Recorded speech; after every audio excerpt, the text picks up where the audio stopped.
Have you ever had a day where one tiny mistake completely derails everything? You wake up on time. You're organized. You've planned every minute. And then, one misunderstood word, and suddenly your entire life is collapsing. That is the beating heart of Clockwise, the 1986 British comedy starring John Cleese. This isn't just a comedy. It's a 96-minute stress dream, a masterclass in escalating disaster, and possibly one of Cleese's most underrated performances. If you love slow-burn farce, public humiliation, and watching a man unravel with increasing dignity loss, this one's for you. What's the film about? A man obsessed with time. Cleese plays Brian Stimpson, a rigid, tyrannical headmaster obsessed with punctuality. His school runs, in his words, like clockwork. Students who are late face a 9:20 execution in his office. He monitors them with binoculars like a general overlooking a battlefield. For Stimpson, time isn't just important, it's moral. Control over time equals control over life. And now, everything his worked for is about to pay off. He's been selected as the first comprehensive school headmaster to chair the prestigious Headmasters' Conference in Norwich, a room full of elite private school heads. This is his big moment. His social climb. His validation. All he has to do is catch the 10:25 train. Of course, he doesn't. A simple misunderstanding involving the word right sends him onto the wrong platform. His train leaves without him. His speech, meticulously prepared, is on board. His wife assumes is fine. And suddenly, the most punctual man in England is completely off schedule. From here, the film turns into a beautifully constructed avalanche of chaos. Why this works? Cleese in full meltdown mode.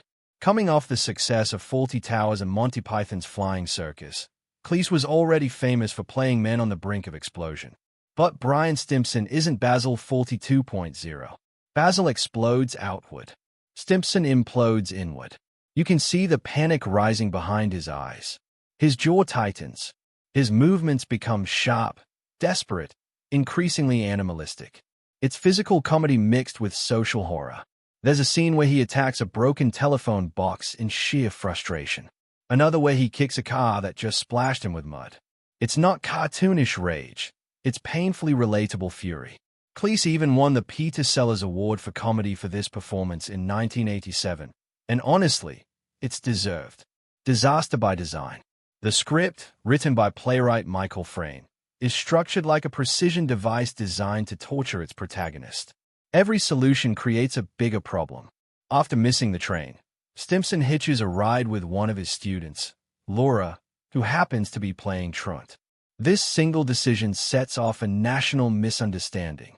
Laura's parents report the car stolen. They assume she's been kidnapped. Stimpson's wife spots him with Laura and thinks he's having an affair. The police get involved. Laura's suspicious boyfriend joins the chase. Suddenly, this isn't about a train anymore. It's a full-blown cross-country pursuit fueled by British miscommunication. The genius here is escalation. Nothing feels random. Every mishap logically grows out of the previous one.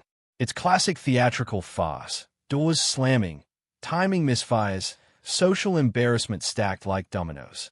And underneath it all is subtle satire about British class anxiety. Stimpson desperately wants approval from the elite institutions he feels excluded from. His ambition is what makes him fragile. The more he tries to maintain dignity, the more ridiculous he becomes. The famous line, "Hope is the real enemy."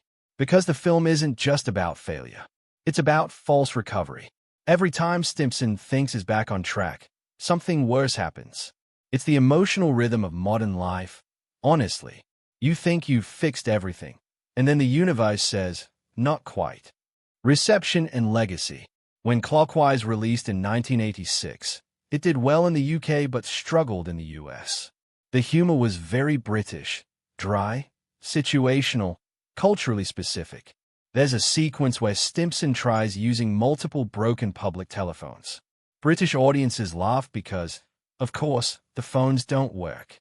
American audiences, confused silence. Cleese later admitted the film was too British and that its somewhat bleak ending didn't help international appeal. He took those lessons into his next major film, A Fish Called Wanda, which became a global hit. But over time, Clockwise has gained cult status.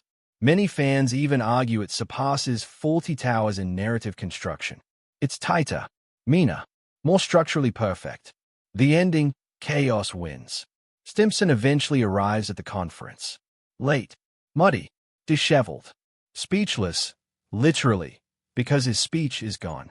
And what follows is incredible.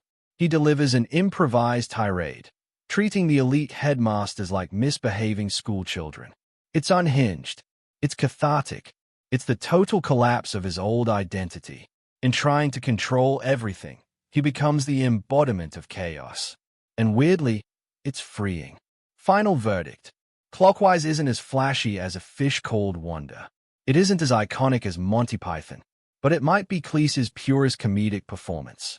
It's tightly written, brilliantly escalated, painfully relatable. If you've ever watched your carefully structured day implode and thought, this cannot be happening, this movie understands you. Now I want to hear from you. What's your favorite scene from Clockwise? And what forgotten 80s comedy deserves a second look? Drop it in the comments below. If you enjoyed this review, hit like, subscribe, and I'll see you, hopefully on time, in the next one.